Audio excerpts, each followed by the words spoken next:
복음, 기쁜 소식입니다. 우리 기쁜 소식, 우리에게 있어서 가장 기쁜 소식이 뭘까요?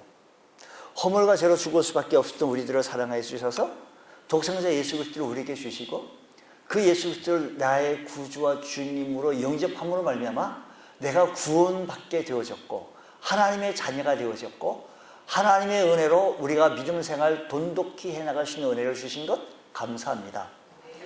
나는 허물과 죄로 죽을 수밖에 없었던 죄인이었는데 우리 구주 예수님께서 내 죄를 대신하여 십자가에 달려 죽으시고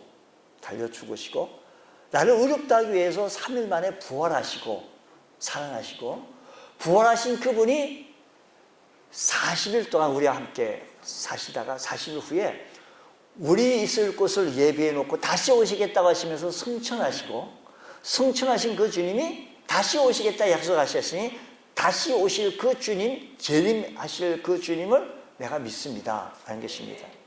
우리의 믿음의 고백을 이렇게 바로 해나갈 수 있는 것, 이것이 바른 믿음의 상태의 모습인 것입니다. 주님, 예수님하고 나하고 바라볼 때 너무 감사하고 감격할 수밖에 없었던 것은 내가 무엇이건데 내가 무엇을 했다고 행위로서 우리에게 구원받은 것이 아니라 그 은혜로 인하여 믿음으로 말미암아 구원을 얻었나니 이것이 너에게서 난 것이요 하나님의 선물이라. 이는 행위에서 난 것이 아니니 누구든지 자랑치 못하게 하려 하심이라고 했습니다.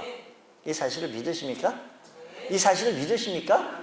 그렇다고 한다면 여러분은 구원에 받던 하나님의 자녀가 되어졌는 줄 믿으시기 바랍니다. 여러분, 하나님의 자녀가 되어졌습니까? 성경에는요 복음서가 몇 개죠? 4개를 보고 우리는 뭐라고 얘기하는 거 아니? 사복음서라고 얘기합니다. 사복음서. 자, 사복음서를 우리 한번 읊어봅시다. 시작. 마태복음, 마가복음, 누가복음, 요한복음이라고 그래요. 마태, 마가, 누가, 요한복음을 사복음서라고 그럽니다. 마태, 마가, 누가, 요한을 뺀 마태, 마가, 누가를 보고 우리는 또다시 공관복음이라고 그래요. 사복음서 하면 요한복음이 들어가게 되어지는 것이죠. 무슨 얘기인가 하면 예수님의 생애, 예수님이 있었던 얘기들을 복음을 상세하게 기록한 것이 4개의 복음서가 기록이 되어 있습니다. 신약 성경에는 복음의 핵심은 예수 그리스도이십니다. 마태복음, 마가복음, 누가복음, 요한복음 이 복음서에서 한번 물어볼게요. 마태복음을 누가 썼을까요? 마태. 누가복음은요? 누가가 썼고요. 마가복음은요? 마가가. 요한복음은? 요한이 쓴 복음서라 이 얘기죠. 마태복음, 마태가 쓴 복음서라는 얘기죠. 복음이 뭐냐면 기쁜 소식이다라는 것입니다. 우리에게서 더할 나위 없는 기쁜 소식이 가뭄에 소닥비가 내려지는 것도 뭐 기쁜 소식이 있죠. 메르스가 떠나가는 것도 기쁜 소식이겠죠. 근데 우리 근본적인 기쁜 소식이 뭐인가 하면 죽을 수밖에 없었던 죄인인 나를 사랑해 주셔서 우리 주님께서 십자가에 달려 죽으시는 말미암아 내가 구원받게 되어졌다는 것, 이 사실이 기쁜 소식이 되어졌다는 것입니다. 우리가 살아가는 데 있어서 몸이 아프면 안 돼요. 다 건강하시길 바랍니다. 건강하시길 바랍니다. 근데 혹 이런 분이 있어요. 이식을 해야 될 때 장기가 필요한데 우리나라 같이 장기가 없는 나라는 또 별로 없을 거예요. 장기가 별로 없어요. 우리나라는요. 장기 구하기에 참 하늘의 별따기. 그거 구하려고 기다리다가 대기 순번 기다리다가 죽죠. 못 받는 경우가 많죠. 근데 어떤 분이 장기가 필요하다 그러면 누가 선뜻 내줄 사람이 어디 있습니까? 형제죠. 동기간에도 위에 다 끊어져요. 말 이만큼 삐쳤다면 위에 다 끊어. 전화도 안 받고요. 다른 얘기 나와요. 사람의 심장이 또 이죠. 2개가 있대서 하나 떼어주기 쉽지가 않아요. 그런데요, 예수님께서 나를 살리시고 자기 생명 내주셨어요. 장기 하나 받은 거하고 그 감격하고 틀려요. 죽을 수밖에 없은 나를 사랑해 주셔서 십자가에 달려 돌아가신 예수님의 생애의 모습을 마태가 바라본 기쁜 소식, 마가가 바라본 기쁜 소식을 기록한 것이 사복음서에 있다는 것입니다.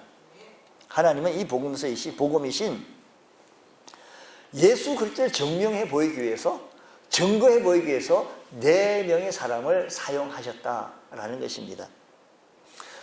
여러분, 제가 이 말씀하는 말이 좀 동의가 되면 좀 아멘 좀 해주시면 좋겠는데, 옆 사람 보고 이렇게 원래 아멘 인색하신가요? 한번 물어보세요.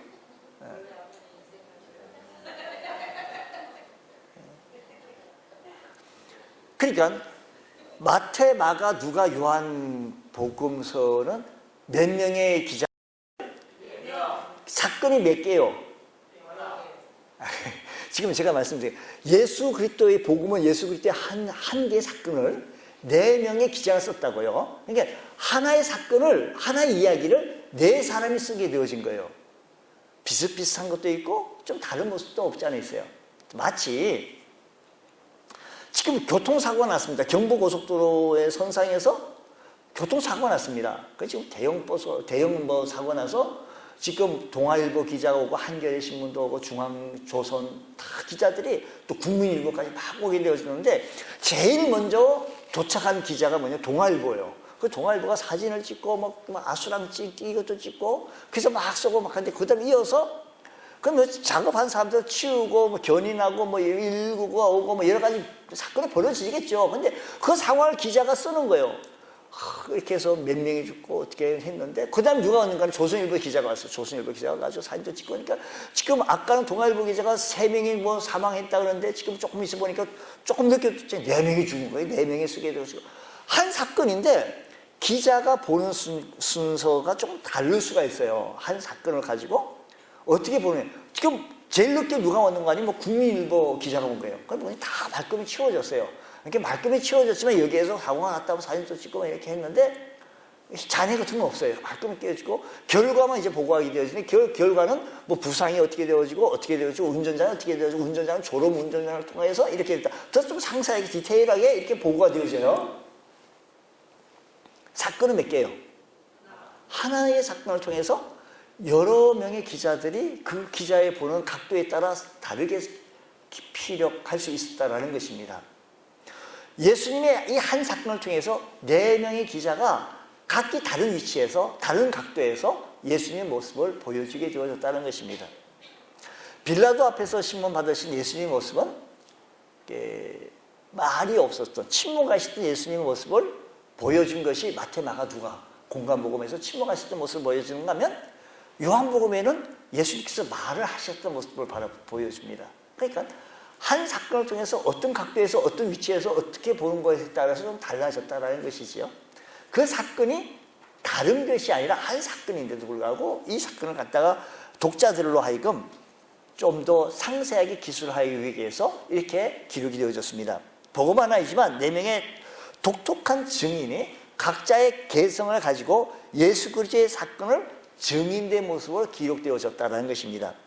4개 복음서에서 예수 그리스도를 진술하는 것은 예수 그리스도의 모습을 사소한 차이는, 근소한 차이는 있겠지만 사건이 불확실할수가 아니라 4명의 증인들의 관점이 달라서 그럴 수밖에 없다라는 것입니다.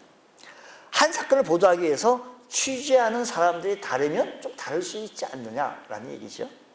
자, 오늘 성경 마태복음, 마가복음, 누가복음, 요한복음 이 순서로 되어져 있는 것이 초대 교회에서 사용되어졌던 성경을 배열한 순서에 따른 것이고요.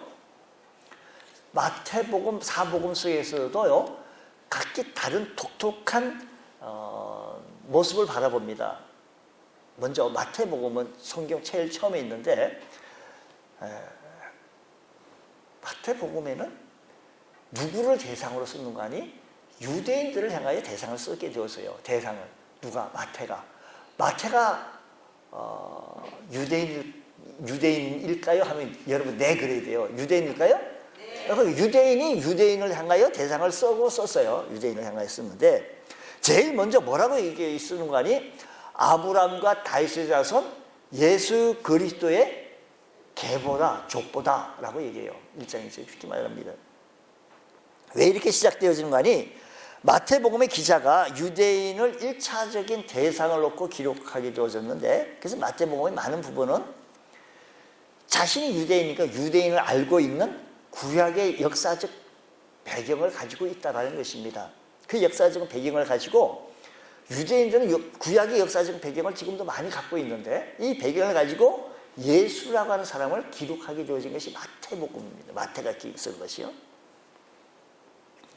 2장 15절 말씀만 보십시다. 2장 15절 말씀 보면 헤롯이 죽기까지 그게 있었으니 이는 주께서 선지자를 통하여 말씀하신 바, 헤롯이 죽기까지 그게 있으니 이는 주께서 선지자를 누구를 통하여? 선지자를 통하여 말씀하신 바, 애굽에서부터 내 아들을 불렀다 함을 이루려 함이라. 이루려 하는 거예요. 지금 선지자들에게 말한 이 선지자는, 마태복음에 쓰는 선지자는 구약에 있는 선지자들을 얘기하고 있습니다. 지금 애굽으로부터 내 아들을 불렀다 함을 이루려 한다라는 것은 어떤 사건인가 하니 구약의 배경을 두고 있는 사건이에요. 구약에 있는 것을 아주 자세하게 마태는 기술하지 않았지만 유대인들이 다 알고 있는 것을 전제로 썼어요.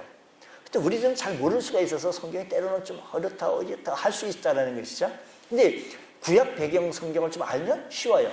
자, 그럼 2장 18절 말씀 한번 보세요. 라마에서 슬퍼하며 크게 통곡하는 소리가 들리니 라헬이 구약 사람이 신약 사람이에요? 구약에 나오는 사람이에요. 라헬이 그 자식을 위하여 애곡하는 것이라. 그가 자식이 없으므로 위로받기를 거절하였도다 함이 어떻게 됐다? 이루어졌다. 2장 23절 23절도요. 나사렛이라는 동네에 가서 사니 이는 선지자로 하신 말씀을 나사렛 사람이라 칭하리라 하심을 이루게 하심이라는 거예요. 구약의 배경에 있었던 얘기를 이루려 하신다라는 겁니다. 신약이 마태복음에. 지금 꼭 기억해야 할 것은 마태복음 독자의 대상을 어디에 놓고 썼다? 유대인을 독자를 하여 썼다라는 것입니다. 성취될 예언 중에 가장 중요한 것이 이루려 하되어지는 것이 유대인 중에 가장 히브리 민족의 기원이 누군가 하면 아브라함이에요. 히브리 민족의 기원. 누구라고요? 아브라함. 시험은 잘 나와요. 우리 신대원에서요.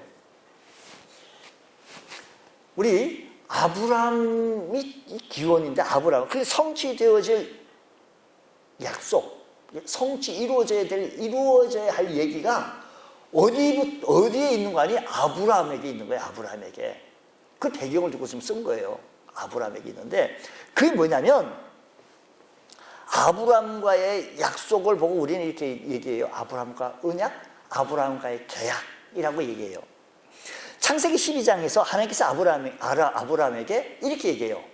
이것을 우리 좀 거슬러 봐야 돼. 무슨 배경을 두고 쓰는가 보니 12장 1절 말씀 보면 이렇게 얘기합니다.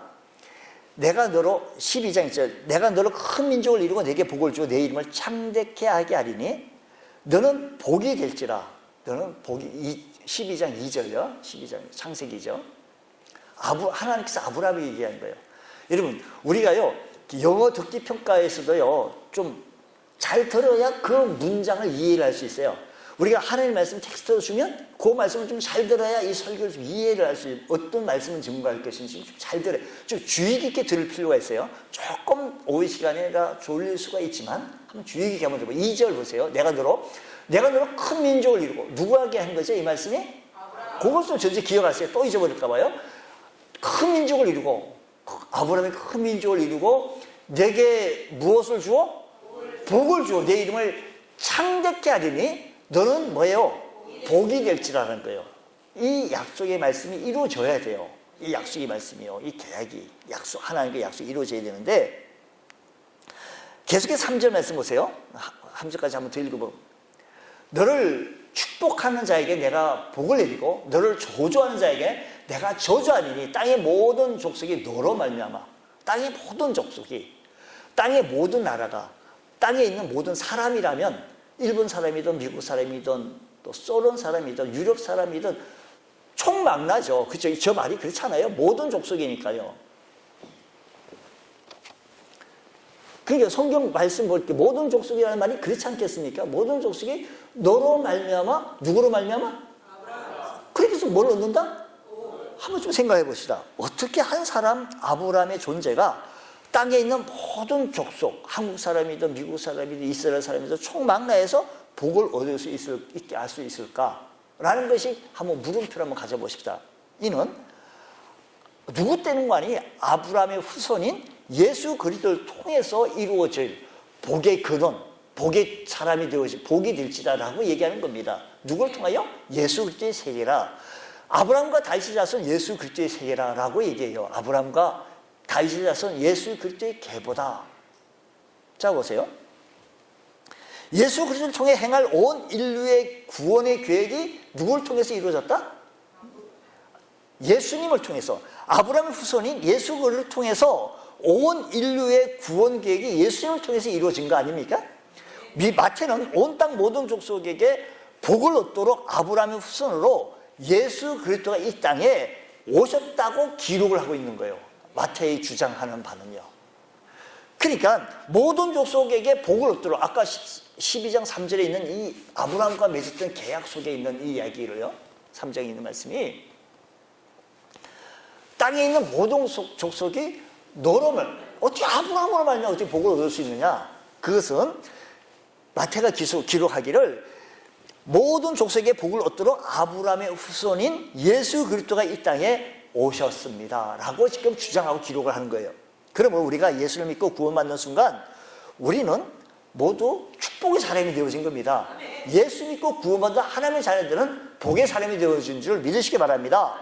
하나님을 우리는 아버지로 삼고 살아나가는 주의 성도들인 거예요. 예수 그리스도가 우리의 구원, 예수 그리스도가 우리의 축복이 되어졌는 줄 확신하시기 바랍니다. 그분이 우리의 축복의 근원이 되신 거예요. 자, 아브라함과의 계약 속에 거기서 끝나지 않고 예수 그리스도를 모신 사람들은 아브라함처럼, 예수 그리스도를 모신 사람에게는 아브라함처럼 이웃에게 축복된 삶을 살아야 된다라고 마태오는 그렇게 기록하는 거예요. 자, 12장 2절 그 창세기 복이 되라라고 얘기해요. 복이 되라. 이 말씀이 바로 그건데, 여러분 내가 뭐기에 복이 될 수 있습니까? 아브라함이 뭐기에 복이 될 수 있습니까? 축복의 근원인 예수 그리스도를 모신 사람이기에, 복의 근원이신 예수 그리스도가 내 안에 모셨기에 우리는 복의 사람이 될 수 있다라는 것입니다. 이 이야기를 한마디로 우리가 좀 표현해서 우리 노래를 부르자 해가지고 우리가 노래를 불러요. 한번 이 노래요. 당신은 축복의 통로인데, 우리의 축복의 통로가 이 얘기가요. 마태복음 지금 제가 얘기하고자 하는 이 얘기를 마태의 심정을 너무 잘 알아가지고 쓴 거예요. 노래를 부르고 있는데, 당신은 하나님의 언약 안에 있는 축복의 통로, 당신을 통하여서 열방이 주께 돌아오게 되리. 한번 우리 찬양단 한번 해봅시다. 할 줄 아세요? 축복의 통로. 당신은 이렇게 하나님의 언약 안에 있는 축복의 통로. 이 마태가요 얘기하고 싶은 얘기가 여기에요. 주께 돌아오게 되리, 주께 돌아오게 되리라는 겁니다. 우리 스크린을 보고요. 우리 함께 해봅시다.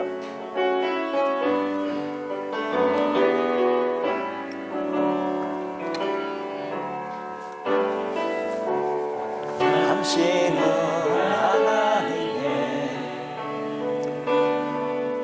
언약 안에 있는 축복의 통로, 당신을 통하여서 열방이 주께 돌아오게 되니.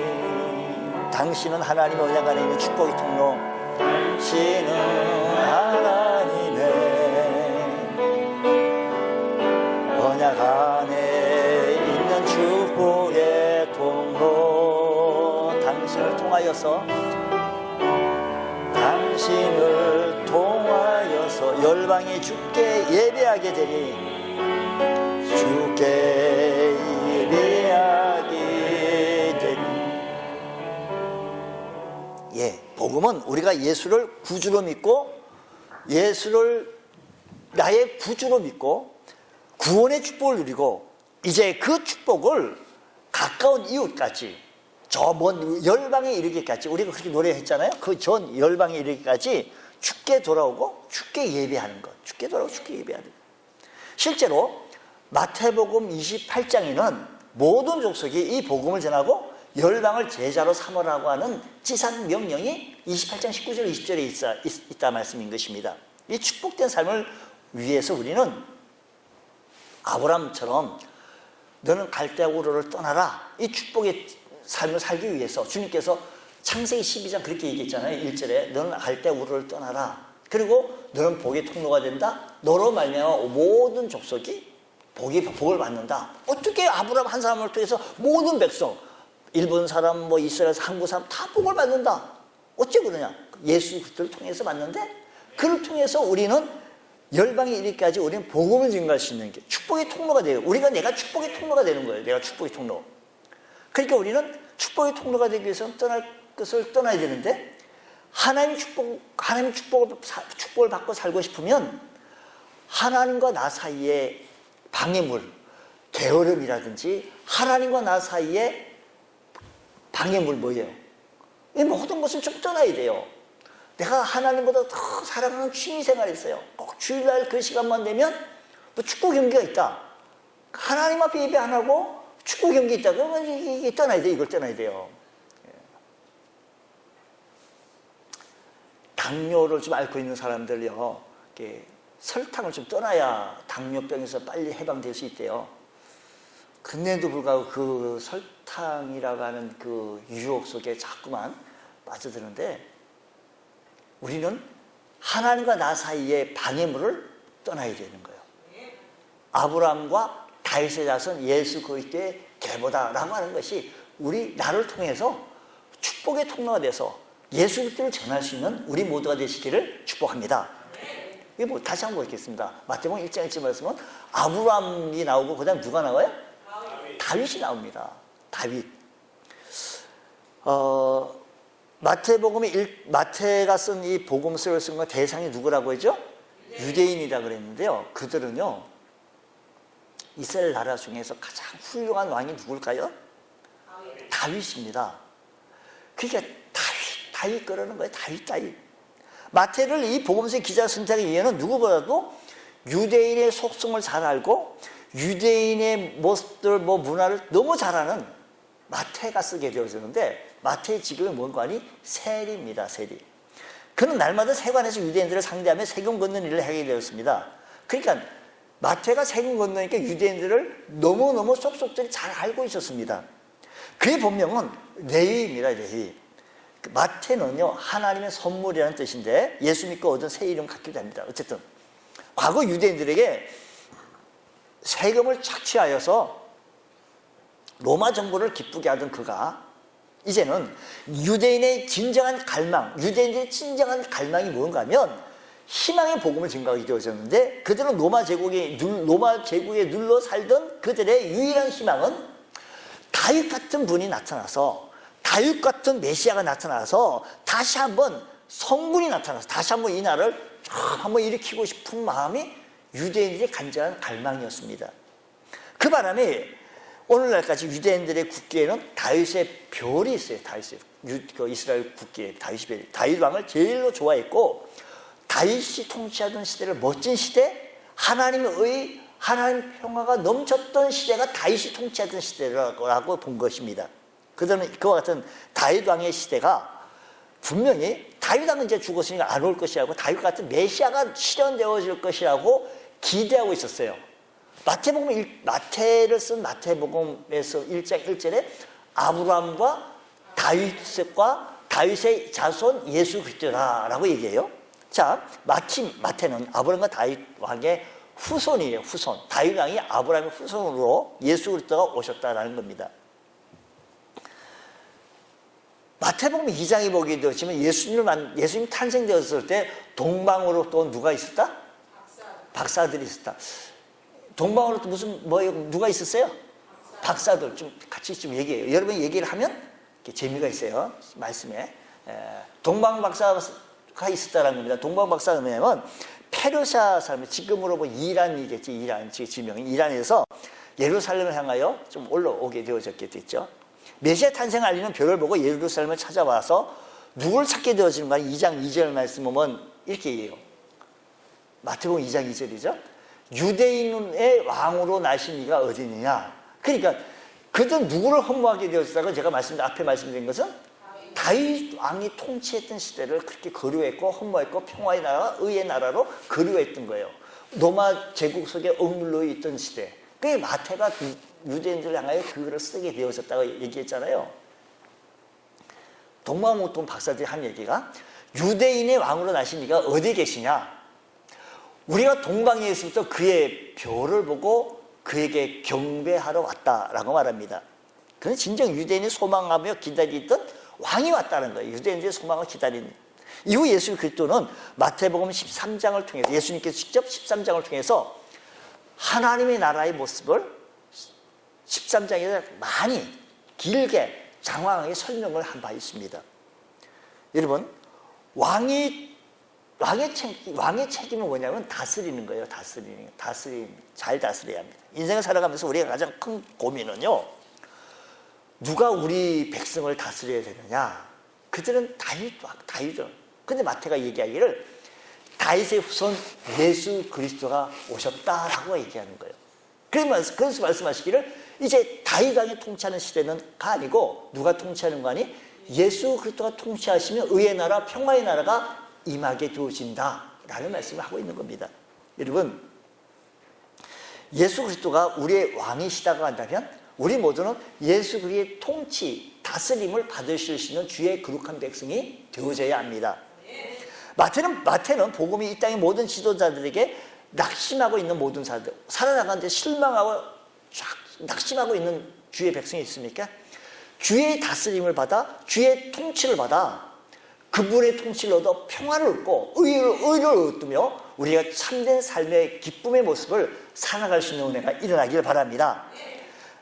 마태복음에 보게 되시면 예수 그리스도 통치를 받는 사람들, 예수 그리스도의 지위를 받기 위해서 주님 앞에 나왔던 사람들, 다윗의 손 예수여 나를 불쌍히 여기소서라고 했었을 때 눈먼 자가 보게 되어지고 앉은 자가 일어나게 되어지고 배고픈 자가 배부르게 되어지고 노임을 받고 하나님이 다스리는 백성이 되어질 때 문제들이 해결받게 되어졌으니 사랑하는 성도 여러분, 하나님이 다스리는 예수 그리스도가 예수님이 왕이 되셔서 여러분을 다스리는 실제적인 모습이 되어져서 문제들 앞을 보지 못합니까? 안전병입니까? 무엇이 문제가 해결받게 되시고 벌떡 일어나서 승리의 삶을 살아갈 수 있는 이번 한 주간이 되어지시길 바랍니다. 주의 통치하시고 살아갈 수 있는 것이 복음이에요. 기쁜 소식입니다. 예수 그리스도는 인생의 나의 통치자이십니다. 예수님이 나의 삶의 지배자이십니다. 그분의 지배를 받으며 그분의 인도를 받으며 살아갈 수 있는 복된 성도 되시길 바랍니다. 이것이 우리 기독교의 핵심이고 매력인 것입니다. 이걸 주장해야 돼요. 나는 주님의 통치를 받는다. 지배를 받는다. 주님 앞에 통치받았던 모든 사람은 다윗의 손 예수여 하고 나왔던 사람들은 불쌍히 여겨주소서 나왔던 사람들은 문둥병에 낫게 되어지고 떠나가게 되어지고 질병에서 노임을 받게 되어졌고 배고픔에서 노임을 받게 되어졌던 사실을 기억하여서 우리 모두 주님의 통치를 받으며 주의 인도를 받을 수 있는 복된 삶이 되시길 원합니다. 또 뿐만 아니라 이 본문 속에 읽었던 얘기를 보면 희한하게 유대인들하고 배격되어지는 얘기가 있습니다. 유대인들이 지금 4명 여자들의 이름이 감히 이 족보 속에 나옵니다. 여자들의 이름. 혹시 여러분들이 무슨 이씨, 뭐 김씨, 뭐 박씨 있잖아요. 그 족보 속에 여자들의 이름이 있는지 한번 좀 살펴보세요. 우리나라 문화 속에서도 한번 좀 살펴봤으면 좋겠어요. 1장에 기록한 예수 그리스도의 족보의 중요성은요, 예수님은 육체적 조상들 중에 말도 안 되는 부끄러운 조상들의 이름을 기록해요. 많이 여러분, 사람들은요 부끄러우면 자꾸 얘기 안 해요. 자기 집에 부끄러운 얘기들은 말 안 해요. 그러니까 좋은 얘기만 하고요, 또 좋은 얘기만 말하고 듣고 흘러갑니다. 근데 세리 마태는 유대인들의 정오하는 로마 정부를 위해 일하던 사람들, 그렇기 때문에 유대인들이 세리 마태를 싫어했습니다. 근데 동족들이 정오의 대상이 마태였어요. 왜냐하면 유대인들에게 세금을 걷어 로마 정부에게 갖다 바치니까 당연히 마태라고 하는 사람은 싫어했다는 거죠. 그래서 그런지 민족의 반역자라고 불명예스러운 칭호가 늘 마태에게는 따라붙었는데, 그러던 그를 메시아로 불러주는 예수가 나를 제자로 불러주고 나를 품었어요. 주 예수님이 자기를 불러주신 거예요. 이것은 마태에게서 파격적인 은혜입니다. 파격적인 은혜. 세금 장부를 기술하며 늘 세금 장부를 가지고 살던 마태가 이제 예수 그리스도의 제자가 되어 복음을 기술하는 복음의 사도가 되었어. 유대인 어느 역사가도 시도하지 않았던 파격을 기록하게 되어졌는데, 말씀드린 대로 이 사람이 주의 제자가 된 이후부터 이제는 여자의 이름을 쓰게 되어진 겁니다. 마땅히 가려야 하고 마땅히 숨겨야 될 이 여자의 이름을 기술했다. 그것은 그 시대 유대인들에 향하여 더 질타를 받을 수밖에 없는 상황이었다라는 것이지요. 여러분, 여러분 조상 가운데 반역자가 있다, 또 여러분 조상 가운데 이런 사람이 있었다라고 한다면 말 안 해요. 감춰보. 나 잘 모르겠는데 이러지 않겠어요? 근데 이 족보에 보면 뭐냐면, 무슨 아브라함의 부인 사라라든지 니무가라든지 이런 이름이 있는 것이 아니고, 다말, 또 라합, 바세바, 룻 같은 이름이 나오게 돼요. 4명의 이름이요. 다말은 뭐냐면 자기 시아버지를 성적으로 유혹한 여인이 다말이에요. 다말. 그래가지고 다말 족속들이 있어요. 다말 후예들이 있어요. 이 시아버지잖아요. 유혹해가지고 장녀로 유장해가지고. 라합은 누군지 아세요? 라합? 기생. 그렇죠. 쉽게 말해서 우리는 그렇게 기생이라고 하지만 쉽게 말하면 창녀죠. 창녀. 그 사람이 어떻게 우리 조상 가운데 그런 사람이 있다, 이렇게 기술이 있다 안 쓰거든요. 근데 이 기술하기, 또 우리야라고, 이게 우리야의 아내라고 나오죠. 우리야의 아내 누구죠? 바세바. 우리야의 아내. 그렇게 쓴 것도 이유가 없잖아요. 있어요. 바세바로 쓰지 않고 우리야의 아내라고 쓰는 이유도 있지만, 어쨌든 간에 제가 그 말씀을 드리려고 하는 것이 아니라, 이 족보 속에 4명이 들어갔는데 이 4명 모두가 한결같이 좀 부끄러운 존재인 거예요. 바세바가 누굽니까? 다윗의 큰 오점을 줄 수 있는 스캔들의 한 주역을 감당했던 사람, 원인 제공했던 사람이 바세바예요. 바세바만 없었다면 그런 오점이 없었지 않겠어요? 그렇게 했다는 거죠. 룻이요. 룻은 참 훌륭한 사람입니다. 룻은 참 이렇게 이스라엘 조상되기에 참 이렇게 훌륭한 사람입니다만은, 이스라엘의 조상이 될 만한 결정적인 험이 있는데, 그들은 룻은 어떤 사람, 유대인이 아니고 모압 출신이에요. 모압 여인이에요. 모압 여인이 여기에 이 계열에 섰다? 있을 수 없어요. 유대인들이 있을 수 없는 얘기를 쓰고 돼요. 이게 뭐냐면, 이 사건을 통해서 이어지는 마리아를 통해서 예수 그리스도가 탄생되어졌던 것을 의미하게 되어지는데, 그 얘기를 이렇게 얘기해요. 마태가 이 기록하기를, 아들을 낳으리니 이름을 예수라라. 이는 그가 자기 백성을 그들의 죄에서 구원할 자이십니다 라고 얘기합니다. 죄인의 구세주이신 예수가 친히 죄인의 혈통을 타고 오셨다라는 것을 지금 족보 속에서 지금 얘기를 하고 있는 거 아니겠어요? 그 결정적인 역사적 사실을 통해서 마태는 그 복음을 전한 거예요. 죄인의 혈통 속에서 나오는 그 예수를 전하고 있는데, 메시아를 이 땅에 보내시기 위하여 세상에 버린 죄인들을 사용하신 하나님은 오늘도 우리의 과거와 상관없이, 저와 여러분 상관없이 우리들을 사용해 주셔서 예수 그리스도의 복음이 증거되어 나가시기를 원하시고 계시다는 사실을 믿으시기 바랍니다. 깨달으시기 바랍니다. 그러므로 마태의 복음은 죄를 사용하시는 은혜의 통로인 것을 볼 수 있다는 것입니다. 자, 말씀을 한번 정리해 보겠습니다. 오늘 이 복음, 우리가 서두에 뭘 믿니? 예수 그리스도가 나를 위해 십자가에 달려 돌아가시고, 나를 의롭다 하기 위해서 3일 만에 부활하시고, 부활하신 주님이 우리 있을 것을 예비해 놓은 데 다시 오시겠다고 하신, 승천하신 주님이 다시 오시겠다는 그 재림나신 예수님 내가 믿습니다. 이 복음이에요. 복음. 나를 위해 십자가에서 죽음, 복음이에요. 그런데 이 복음을 마태가 이 모습을 보고 각도로 쓰게 되어진 것이 아브라함과 다윗의 자손 예수 그리스도의 세계라. 왜 아브라함이에요? 아브라함과 맺은 약속이 있어요. 아브라함과의 계약, 언약이라고. 그 언약은 복의 통로라는 것입니다. 아브라함을 통해서 다윗은요 그 시대에 황무하는 다윗 같은 왕이 나서 통치 다스림을 받고 싶고 로마 정부 안 되는 거예요.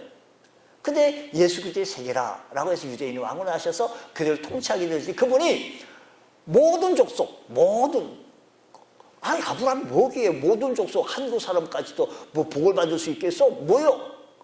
예수 그리스도 때문에 우리 모두 복을 받게 되었으니 우리 예수 그리스도를 믿고 받아들여서 예수 그리스도가 내 안에 계시면 우리는 복의 사람이 되어졌고 이 복의 사람으로 축복의 통로가 되어져서 아까 우리 찬송한 것처럼 나를 통하여서 이웃이 복을 받을 수 있는 귀한 역사가 있길 원합니다. 근데 나 같은 사람이 아니에요. 성경 보면 예수 그리스도는 죄인의 혈통에서 나온 것을 밝게 보여주면서 나 같은 죄인도 우리 하나님께서 사용하신다는 사실을 기억하시면서 나 같은 죄인 살리신 주 은혜 놀라와 하나님께 찬송하며 감사할 수 있는 우리 모두가 되어지기 원합니다. 복음은 죄인들을 사용하시는 은혜의 통로가 되어졌던 것입니다. 그러면 나 같은 죄인 그 은혜를 살리심을 받은 동일한 은혜를 간직한 자로서 우리도 이 은혜의 통로로서 남은 삶을 이 은혜의 통로로서 값진 삶이 되어져서 오늘 우리들이 예수 믿는 것이 이렇게 귀한 것이고 주님을 오후 예배 드리고 예배를 드린다는 게 이렇게 값지고 살찐 것이기에 긍지를 가지며 자신감을 가지며 기뻐하며 감사하며 살아갈 수 있는 우리 모두가 되어주시기를 주의 이름으로 축원합니다. 하나님 아버지 감사합니다. 오늘 드리신 이 예배를 축복하여 주시고 우리 모두 복의 확신을 가질 수 있는 믿음의 권속들 되어지게 하여 주옵소서. 예수님 이름으로 기도드립니다. 아멘.